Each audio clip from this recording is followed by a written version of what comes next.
Hello, everybody. So I have watched this video probably like, I don't know, 15 times, 55 times. I really don't know. I've watched it many, many times over and over. And I just wanted to put it here in the history books for y'all. So the video I'm talking about is this one. It was just put out 17 hours ago. It probably has 10 million views already. Let me pull it up. It has 2 million views in like a day. And it's called Mapping the Trump This Word. So it says, we mapped and animated the Trump bleep attempt.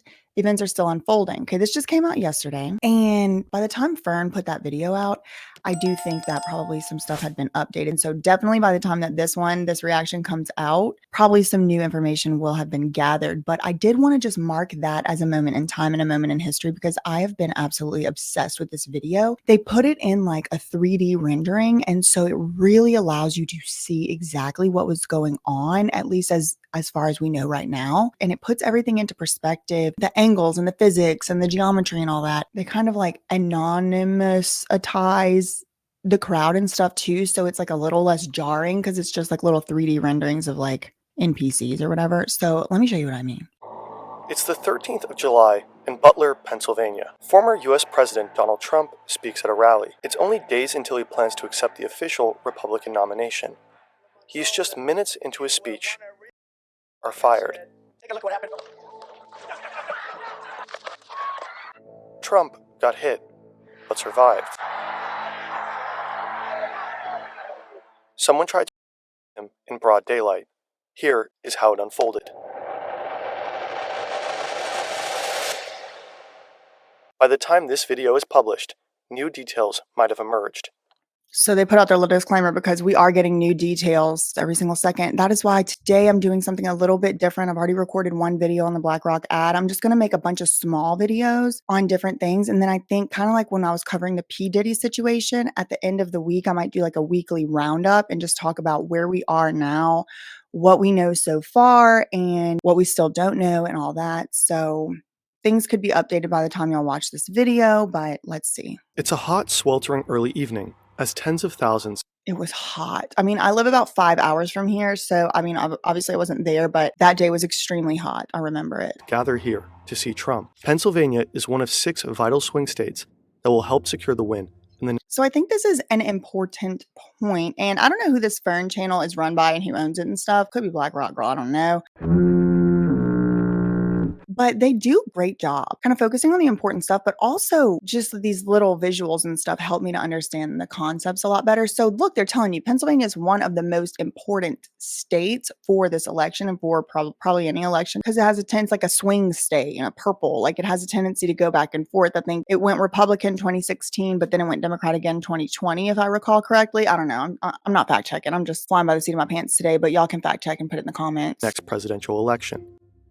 Butler skews heavily Republican, and it is a blue-collar town.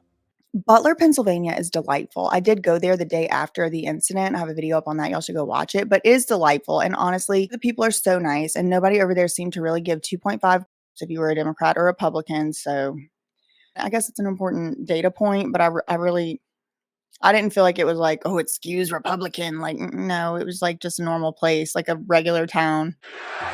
This is a big crowd. This is a big, big, beautiful crowd.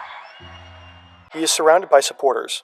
Most are sitting or standing in front of the stage. Some sit on the bleachers, center, left, and right. Okay, so y'all see how there's bleachers. Remember whenever I had Shane and KB and their family on, and they were talking about how there were bleachers and there was people sitting in bleachers, but then there were some people in the crowd and stuff. Shane was in the crowd part over here, and then his family, everyone else, his sister, his mom, and everyone was kind of, I guess it would be a little bit off screen, but over here on the left side. Of course, the is all the way on the left side as well on top of the building. Trump's support staff and security, including Secret Service agents, are right at the... See, now this part right here, what he just said, Trump's support staff and security, including members of the Secret Service. So when I looked at those people jumping all on top of him and everything, I thought that was all 100% Secret Service, but that's not what this video says. Now, he doesn't cite the source. I don't know why he says that, but I told you I've watched this video, I've analyzed it, I've nitpicked, I have taken note of every breath, taken note of every word. And he says the people surrounding the stage were the support staff and the security, including Secret Service. So I don't know what that means. Does it mean it wasn't all Secret Service agents? Listen one more time. Trump's support staff and security, including Secret Service agents, are right at the stage. Behind him are three large buildings. On the roof of the building on the far left and on the far right are Secret Service snipers. They are constantly scanning the surroundings, looking for threats. They can be seen in this video filmed by a crowd member. And I like how they are incorporating footage from the event as well, just to kind of demonstrate, yeah, there's receipts. Hello, Butler, and hello to Pennsylvania. I'm thrilled to be back. Trump begins with his speech. Things seem normal. He turns to the right and points at a chart showing statistics on border crossings. At the same time, several people in the crowd notice a man with a gun on the roof of a building close by. And this is also just mind-blowing. I'm going to make a reaction video to that too. I know many people have, but for me, this is kind of also about preserving the historical record and just putting it out there on my own channel as well. Y'all, it was too long. It was too long from the time the first person said, he's got a, until they actually apprehended the man. And again, we're going to make a whole video on that, but. It's too late. Take a look what happened. All of a sudden, start flying. One even gets captured on camera. Another building, about 400 feet or 120 meters north of the stage. The shots are coming from here, on the roof. The gun is 20-year-old Thomas Matthew Crooks. He is armed with a 18 semi-automatic. The gun was legally purchased by his father. First, he apparently fires a round of 3 shots. Take a look at what happened. Trump reaches up with his hand. And did y'all see the diagram of like, and I don't know the accuracy of this diagram. I mean, presumably some type of expert put it together, but the diagram that showed like if Trump had kept his head turned the same way that it was turned versus like kind of moving his head at the last second, like that's kind of what made him, oh my gosh, if I can find it, I'll just insert it right here and show you what I'm talking about. But it's like seeing that like that, it really, really puts it even more so into perspective how close of a call it was. And there's people. The first pierces the upper part of his right ear. Look at this. How they do the trajectory, like they show you the angle or whatever. I'm not sure about this angle because wouldn't it be going downward? Wouldn't it be going downward? It's kind of going upward. So I'm not really sure about that. I'm not really sure about the angle, but He will later say that turning over to the right at that exact moment prevented the bullet from hitting him right in the head. I think it did. Because look, if he was standing where he was standing, with his head face to the front, I mean, just use your imagination. He ducks down behind the podium, and within 3 to 4 seconds after the first Secret Service agents swarm the former president and shield him with their bodies. Crooks opens again, immediately, with 5 more shots. See, that I didn't know. This guy is saying that it was 3 shots first, then a few seconds goes by, they shield him, and then it's 5. That's what he's saying. Right before the first by Crooks, one of the on the left roof behind Trump seems to detect the gunman and prepares to return fire. Take a look at what happened. Some outlets report that these snipers killed Crooks, while the Secret Service confirmed its personnel neutralized the shooter. We could not corroborate that it was in fact these specific agents. The gunman also hit spectators on the bleachers. 1 man died, 50-year-old Corey Comprador. 2 others were critically injured. With Trump's microphone still on, we can hear the tense exchanges among the agents. Move it spare. Hold. When you're ready. On you. Ready. Move. Move. Go. About 42 seconds after Crooks opened fire, they confirm the shooter is down. Are we good? Shooter's down. Are we good to move? Let's move. I was like, why are they just like lollygagging on that stage so long?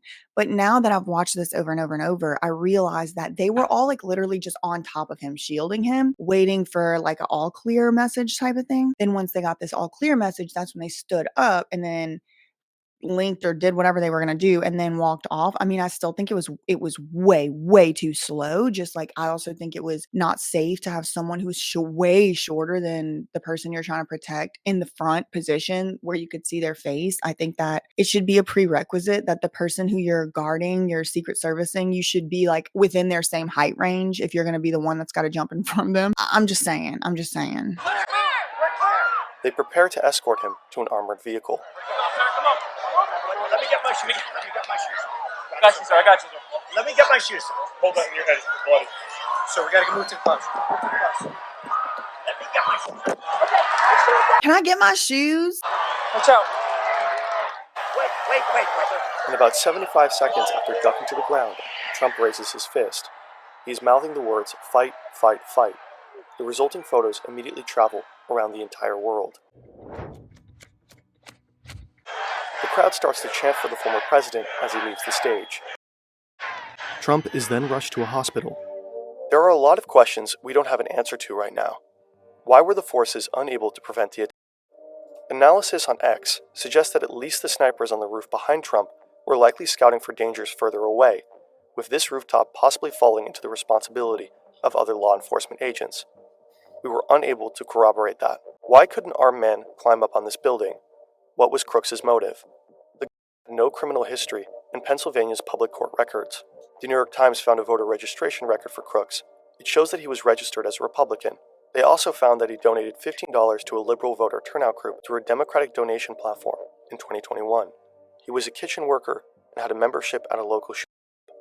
The FBI found suspicious devices in both his car and home. They are being evaluated by the agency at the time of this recording. The investigation is ongoing, and new information is being published by the minute. President Biden and various leaders around the world condemned the attack and political violence at large. The picture of Trump, bloodied but defiant, with a raised fist in front of the American flag, will surely become a powerful symbol in his re-election campaign. I have a whole nother video coming out about just the general public's response to the fact that that is what Donald Trump chose to do, or that's what happened whenever his, cortisol was running through the roof, is that he put the fist up and he said, "Fight, fight, fight," and all of that. So I do want to get into the reactions of that. And I also want to give you my reaction, my response, because like I said, I want to preserve this for the historical record. That's all I really had for this video. I have a bunch more coming out like I've been alluding to, but that's all I have for this one. So in the meantime, facts ain't defamation. Love you, mean it. Okay, bye. Welcome into my world. You're playing my game. Thought that you could come up and they're fitting off of my name. Talking out the side of your neck like you're insane. Cortisol levels to the roof. Inflame. Kids these days so shameless. Selling out real friends for a paycheck. Mama didn't teach them no home training. Wanna be me so bad, but they failing. Step to the plate though. I'll take a challenger. I ain't scared of no low life scavenger.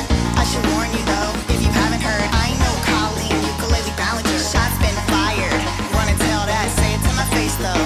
Now behind my back. Won't be long till you share it in the group chat. And when I call you up, you gonna backtrack. And you should've kept my name out your mouth.